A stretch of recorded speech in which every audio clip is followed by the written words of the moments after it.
जय हिंद दोस्तों, मैं डॉक्टर राजीव यादव, आपका अपना शिशु रोग विशेषज्ञ। मैं आपसे माफ़ी चाहता हूं, मैं अभी पिछले 2 हफ्ते से काफ़ी बिजी था, इसलिए कोई वीडियो नहीं बना पाया आप लोगों के लिए। लेकिन देखिए, जब कहते हैं ना कि देर आए दुरुस्त आए, तो चलिए मैं आपके सामने हाजिर हूं एक नया वीडियो लेके। दोस्तों, आज मैं आपको बताऊंगा कि एक बच्चा किस तरह से बनता है, किस तरह से उसका विकास होता है, किस किस स्टेज में कैसे कैसे परिवर्तन आते हैं, और एक नॉर्मल यूनिट कैसा दिखता है, एक नॉर्मल नवजात शिशु किस तरह का दिखता है, और कब उसमें बोलेंगे हम कि ये अब नॉर्मल दिख रहा है, इसको कोई प्रॉब्लम है, इसको कोई डॉक्टर को दिखाने की ज़रूरत है, वगैरह वगैरह। तो लीजिए हम शुरू करते हैं इस वीडियो को।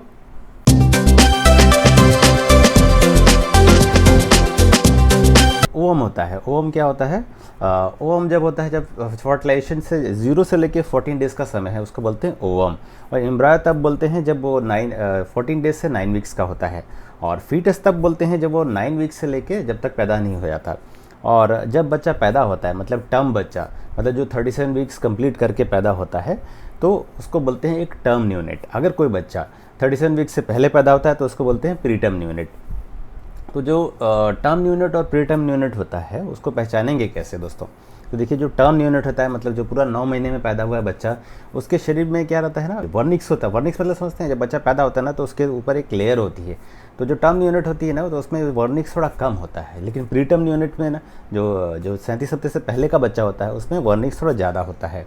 और जो प्री टर्म बच्चा होता है, उसमें क्या होता है, जो हथेली और तलवे की जो रेखाएं होती हैं वो कम विकसित होती हैं। जैसे देखिए, ये मेरी हथेली की रेखा है, जैसे इसमें ऐसे ना, इस तरह से रेखाएं को ऊपर जा रही है, एक ऐसे जा रही है, एक इधर जा रही है।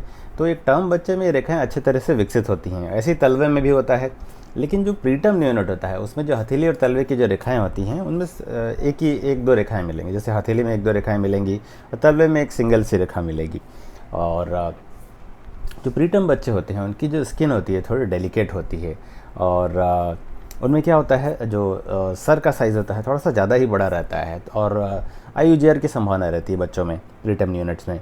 उनको ठंड ज़्यादा लगती है, इन्फेक्शन ज़्यादा होता है, वो अपना तापमान जो होता है वातावरण के तापमान के साथ अनुकूलित नहीं कर पाते और जल्दी जल्दी बीमार पड़ते हैं। उनका सक रिफ्लेक्स, उनके जो सोने की वो जो पोस्चर होता है, जैसे नॉर्मल टर्म यूनिट होता है फ्लेक्शन पोस्चर में सोता है, लेकिन एक प्रीटर्म यूनिट जो होता है वो फ्लेक्शन पोस्चर में नहीं सो पाता, वो थोड़ा ढीला रहता है, सुस्त सा रहता है। ठीक है दोस्तों। और अगर कोई टर्म यूनिट डायबिटिक मदर से पैदा हुआ है, तो उसके क्या होता है, कान के ऊपर में आपके बहुत सारे बाल पाए जाते हैं। ठीक है, तो हेयरी पिन इसको बोलते हैं। तो इससे आप पता कर सकते हैं कि बच्चे की जो माँ है, उसको मैटरनल स्टेज, जब जो प्रेगनेंसी थी उस समय डायबिटीज़ तो नहीं था। ठीक है दोस्तों। तो अब जब बच्चा पैदा हो गया है, तो उसके बाद हम कैसे पता करेंगे कि बच्चा ये एक नॉर्मल बच्चा है या एबनॉर्मल बच्चा है, मतलब इसमें कोई दिक्कत है? तो देखिए दोस्तों, सबसे पहले आप ध्यान रखिए, हम जैसे होता है ना, बच्चा पैदा होता है तो लोग पहली खबर क्या पूछते हैं, लड़का है या लड़की। ठीक है, उसके बाद पूछते हैं क्या, अच्छा कितना कितना किलो का, सब सही है ना, मतलब तंदुरुस्त बच्चा है ना। तो देखिए, तंदुरुस्त बच्चा होता क्या है, इसका मतलब वो आपसे जानना चाह रहे हैं कि बच्चे का वजन एक नॉर्मल बच्चे के बराबर है कि नहीं। तो एक नॉर्मल बच्चे का जो वजन होता है वो होता है 2.5 से 3.5 केजी के बीच। अगर बच्चे का वजन 2.5 केजी से कम हो तो इसको बोलते हैं लो बर्थ वेट। और अगर बच्चे का वजन 1.5 से भी कम हो तो इसको बोलते हैं वेरी लो बर्थ वेट। और अगर उसका वजन 1 केजी से भी कम हो, मतलब 1000 ग्राम से भी कम हो, तो उसको बोलते हैं extremely low birth weight baby. ठीक है दोस्तों। अब दोस्तों, हम ये जानेंगे कि एक नॉर्मल बच्चा, मतलब उसमें वजन के अलावा और कौन कौन सी चीज़ें होनी चाहिए उसको नॉर्मल कहलवाने के लिए। तो देखिए दोस्तों, एक नॉर्मल बच्चे का जो हेड सर्कमफ्रेंस होता है, उसके चेस्ट सर्कमफ्रेंस से लगभग 3 सेंटीमीटर ज़्यादा होता है।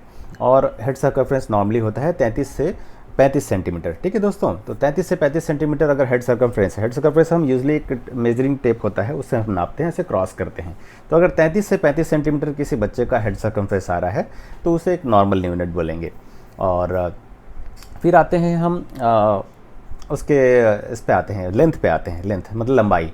तो जो छोटा बच्चा होता है ना, टर्म यूनिट, उसमें हम लंबाई इसको सुला के नापते हैं। तो हेड के पास आप एक पुट्ठा रख दीजिए यहाँ पे ऐसे मिलाते हुए, तलवों के पास एक पुट्ठा रख दीजिए मिलाते हुए। अब उसकी लंबाई नापिए, अगर लंबाई 50 सेंटीमीटर तक है, मतलब आपका बच्चा नॉर्मल बच्चा है। ठीक है दोस्तों। और धीरे धीरे क्या होता है ना, ये जो हेड सर्कमफ्रेंस और जो आपकी मतलब जो ये होती है ना लेंथ होती है, उनमें परिवर्तन होता रहता है। हेड सर्कमफ्रेंस पहले क्या होता है, चेस्ट सर्कमफ्रेंस से ज़्यादा रहता है। उसके बाद धीरे धीरे क्या होता है, हेड सर्कमफ्रेंस कम होने लगता है, चेस्ट सर्कमफ्रेंस बढ़ने लगता है। शुरुआत में जो बच्चे का सर का साइज़ होता है ना, वो उसकी छाती के जो कंधे के शोल्डर्स की साइज़ जो होती है ना, उससे थोड़ा सा बड़ा दिखता है। ठीक है, बच्चा बड़ा दिखता है। धीरे धीरे करके वो एक साइमेट्री होने लगती है बच्चे के शरीर में। फिर उसके बाद हम आते हैं अन्य चीज़ों पे, जैसे कि अपर सेगमेंट और लोअर सेगमेंट। जो अपर सेगमेंट होता है ना साहब, जैसे मतलब एक तरह से मैं साइंटिफिक लैंग्वेज में बात नहीं करूँगा, एक तरह से आपका ये ऊपर वाला हिस्सा, ठीक है, सर से लेके कमर तक का हिस्सा और कमर से लेके नीचे तक का हिस्सा। तो जो अपर सेगमेंट और लोअर सेगमेंट का जो रेशियो होता है पैदा होने के समय वो 1.7:1 होता है एक नॉर्मल न्यूनेट में। फिर दोस्तों कभी कभी जब हम बच्चे को लेते हैं ना, तो माँ पिताजी जैसे देखते हैं उसको, बोलते साहब सांस तेज़ चल रही है, इसकी सांस तेज़ चल रही है। तो दोस्तों पता कैसे चलेगा कि ये एक नॉर्मल गति से सांस ले रहा है या फिर इसमें कुछ प्रॉब्लम है? तो हमको सबसे पहले नॉर्मल का पता होना चाहिए, तभी हम पता कर सकते हैं कि ये एबनॉर्मल तो नहीं है। ठीक है दोस्तों, तो नॉर्मल यूनिट का हार्ट रेट कितना होता है? एक नॉर्मल यूनिट का हार्ट रेट या सांस लेने की जो दर होती है वो होती है 120 से 140 पर मिनट। मतलब जो हमारी हार्ट बीट होती है ना, जैसे हमारी एडल्ट मनुष्य जो होते हैं उनकी होती है 72 पर मिनट होती है। तो एक नॉर्मल यूनिट की हार्ट रेट क्या होती है? नॉर्मल यूनिट की हार्ट रेट होती है 120 से 140 पर मिनट। तो अगर किसी यूनिट की हार्ट रेट 110 से कम हो रही है तो दिक्कत की बात है, और 140 से ज़्यादा हो रही तो भी दिक्कत की बात है। अब रेस्पिरेटरी रेट का मतलब होता है छाती के ऊपर और नीचे होने की दर। सपोज मेरी छाती है, देखिए ऐसे, देखिए ये देखिए, मैंने सांस खींची, अब सांस छोड़ी, तो एक बार ऊपर गया एक बार नीचे गया, तो इसको बोलते हैं एक रेस्पिरेटरी रेट। ठीक है दोस्तों, तो अगर एक न्यूनेट ऐसे जो उसका जो डायफ्राग्मेटिक रेस्पिरेशन होता है ना, जैसे तो ये ऊपर गया नीचे आया, ऊपर गया नीचे आया, तो इसको ऊपर और नीचे मिला के इसको एक बोलते हैं। तो अगर ये मान लीजिए 1 मिनट में करीब आपका 40 से 60 बार हो रहा है तो इसको बोलेंगे नॉर्मल रेस्पिरेटरी रेट। अगर किसी यूनिट का रेस्पिरेटरी रेट 60 से ऊपर है तो इसको बोलेंगे टेकेपनिया, मतलब छाती की चलने की दर जो है वो ज़्यादा है। ठीक है, तो दोस्तों इसको बोलते हैं छाती तेज़ चलना। अब होता है घर घर की आवाज़ करना। अक्सर माँ बाप लेके आते हैं जब बच्चे, तो बोलते हैं साहब ये घर घर की आवाज़ कर रहा है, तो इसका मतलब होता है कि नाक जाम है बच्चे की, क्योंकि ठीक से सांस नहीं ले पा रहा है, इसलिए घर घर की आवाज़ आ रही है। तो बच्चों में जो घर घर की आवाज़ आने का मेन कारण होता है नज़ल क्रस्टिंग। तो छोटे बच्चों में जो कफ़ अगर हो रहा है, मान लीजिए 1 महीने का बच्चा है उसमें कफ़ हो रहा है, तो उसका मेन कॉज होता है नज़ल क्रस्टिंग। ठीक है दोस्तों, तो ये हो गया नॉर्मल यूनिट की हार्ट रेट, उसकी रेस्पिरेटरी रेट। मतलब हार्ट रेट होती है 120 से 140 पर मिनट और रेस्पिरेटरी रेट होती है 40 से 60 पर मिनट। तो और जानते हैं दोस्तों, वो जो बच्चा जो पैदा होता है ना, तो वो ठीक से देख नहीं पाता है, उसकी जो विजुअल एक्टिविटी होती है ना वो बहुत कम रहती है। तो उसको क्या होता है, आभास नहीं होता कि सामने क्या चल रहा है, सामने क्या जा रहा है, उसको बस ना प्रकाश आता हुआ दिखाई देता है, तो इतना ही रहता है। तो जो पहचानना शुरू करता है बच्चा ना 3 महीने के बाद शुरू करता है, मदर को पहचानना जो शुरू करता है ना नेक होल्डिंग के बाद। उसके बाद जब कोइंग विंग डेवलप हो जाता है उसके बाद मदर को पहचानना शुरू करता है। अब हम आते हैं दोस्तों, देखिए हार्ट रेट, रेस्पिरेटरी रेट हमने कंप्लीट कर लिया। ठीक है, इसकी लेंथ कंप्लीट कर ली। लेंथ होती है एक नॉर्मल यूनिट की 50 सेंटीमीटर। ठीक है दोस्तों, फिर जैसे जैसे समय बीतता जाता है हेड सर्कमफ्रेंस थोड़ा सा कम होने लगता है बच्चे का। मतलब शुरुआत में थोड़ा सा धीरे धीरे उसकी गति बढ़ती है, जो बढ़ने की दर होती है हेड सर्कमफ्रेंस की धीरे धीरे बढ़ती है। और कभी अगर अचानक किसी बच्चे का हेड सर्कमफ्रेंस बहुत तेज़ी से बढ़ रहा है और उसकी आंखें प्रोमिनेंट होने लग रही है, आंखों का ऊपरी हिस्सा जो है वो ज़्यादा प्रोमिनेंट दिखने लग रहा है, तो इसका मतलब ये होता है कि बच्चे को दिक्कत है कुछ, जैसे कि इस बीमारी को बोलते हैं हाइड्रोसेफेलस। अच्छा, एक और चीज़ बताना चाहूँगा दोस्तों मैं आपको। बोलते हैं ना कि सर बच्चा सुसु पॉटी किया तो वो कितने देर में कर लेगा तो सही है, मतलब कब उसका हम मानेंगे कि ये बच्चा नॉर्मली कर दिया, ठीक है, और मतलब कब एबनॉर्मल कहा जाएगा इसे, कब डॉक्टर को दिखाने की ज़रूरत है? ऐसे कई प्रश्न पूछते हैं माता पिता जब हमारे पास आते हैं कि सर ये बच्चा पैदा हुआ तब से सुसु नहीं किया, पैदा हुआ तब से पोटी नहीं किया। तो एक अवधि कौन सी है जिसको हम माने कि हाँ भाई इतने देर के अंदर अगर सुसु कर लिया मतलब नॉर्मल है, इतने देर के अंदर अगर पोटी कर लिया तो नॉर्मल है? तो देखिए दोस्तों, मैं बताता हूँ आपको, एक जो नॉर्मल बच्चा होता है 12 से 24 घंटे के अंदर सुसु कर लेता है, पैदा होने के 12 से 24 घंटे के अंदर। अगर वो 24 घंटे के अंदर सुसु नहीं किया है तो उसे डॉक्टर के पास दिखाने की ज़रूरत है। ठीक है, क्योंकि ऐसा हो सकता है कि बच्चे को हो सकता है ऑब्स्ट्रक्टिव यूरोपैथी वो हो या पोस्टीरियर वॉल्व हो या कोई ऐसा लीजन हो जो कि अफेक्ट कर रहा है पैसेज, यूरिन के पैसेज को नीचे तक आने में। फिर उसके बाद दोस्तों होता है लैट्रिन कब पास करता है बच्चा। यूजुअली एक नॉर्मल यूनिट जो 9 महीने में पैदा होता है वो 48 घंटे के अंदर अपना स्टूल पास कर लेता है। एक नॉर्मल यूनिट 48 घंटे के अंदर अपना स्टूल पास कर लेता है, इसको बोलते हैं मिकोनियम।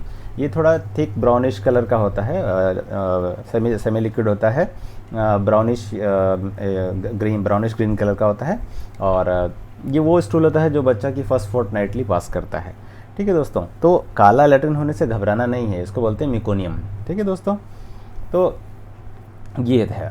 अगर मान लीजिए कोई बच्चा मिकुनिम पास नहीं किया 48 घंटे के बाद भी, तो उसे दिखाने की ज़रूरत है, क्योंकि ऐसा तब होता है जब हमारे जो लैट्रिन के रास्ते की जो कुछ तंत्रिकाएं हैं, कुछ जो नसें हैं, मैं शुद्ध हिंदी में आपसे बात करना चाहूँगा, क्योंकि अगर मैं टर्मिनोलॉजी में बताऊँगा तो आप शायद समझ ना पाएँ दोस्तों। तो जो लैट्रिन को सेंसेशन दिलाती है, हमारी जो कुछ नसें होती हैं जो लैट्रिन आने का सेंसेशन दिलाती हैं, वो नसें कुछ बच्चों में डेवलप ही नहीं हुई रहती हैं, तो उसको बोलते हैं दोस्तों एगैंग्लियोनिक मेगाकोलन।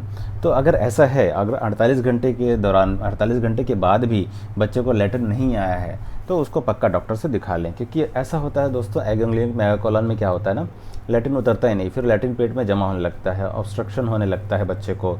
तो ऐसे में क्या करते हैं, एक ऑपरेशन के द्वारा उन नसों को खींच के नीचे लाया जाता है।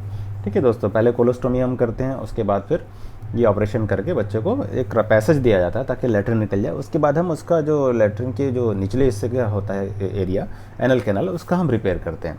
मैं बेसिकली ये देखिए, मैं ये चाहता हूँ कि देश का हर बच्चा स्वस्थ हो जाए, है ना, हर बच्चा निरोग हो जाए और उसको सही और सटीक जानकारी मिले दोस्तों। क्योंकि कभी कभी क्या होता है ना दोस्तों, कभी हमारे पास होता है ना, खाना रखा है लेकिन आप खा नहीं पा रहे हैं, तो कभी कभी आपको नॉलेज ही नहीं मिल पाता वो, और सटीक, क्योंकि हमारे पास आसपास की बहुत सारी चीज़ें जो हमें गुमराह करते रहती हैं, हम भटकते रहते हैं। हम क्या करते हैं, कोई भी समस्या आती है तो उसका गूगल कर देते हैं, खांसी हो गई है, छाती तेज चल रही, क्या करें, तो 10 ठो नीम हकीम खतराए जान बोलते हैं ना, वो जानकारियाँ आपको देने वाले तैयार रहते हैं। तो आपको एक अच्छे पीडियाट्रिशियन से, अच्छे चिकित्सक से जानकारी लेनी है, क्योंकि अच्छे चिकित्सक ने अपनी ज़िंदगी के बहुत सारे साल दिए होते हैं उन चीज़ों का अध्ययन करने में, उन चीज़ों को वो करने में, मतलब उन चीज़ों को एब्जॉर्ब करने में। ठीक है दोस्तों, तो एक अच्छे चिकित्सक से संपर्क करें जो आपका अच्छे से आपको ज्ञान दे सके, आपको नॉलेज दे सके, आपको गाइड कर सके दोस्तों। ठीक है दोस्तों, तो आशा है मेरे द्वारा दी गई जानकारियाँ आपको अच्छी लग रही होंगी। आगे भी मैं आपके लिए ऐसे ही वीडियो बनाते रहूँगा। तो तब तक के लिए शब्बा खैर, अपना ध्यान रखें। जय हिंद दोस्तों।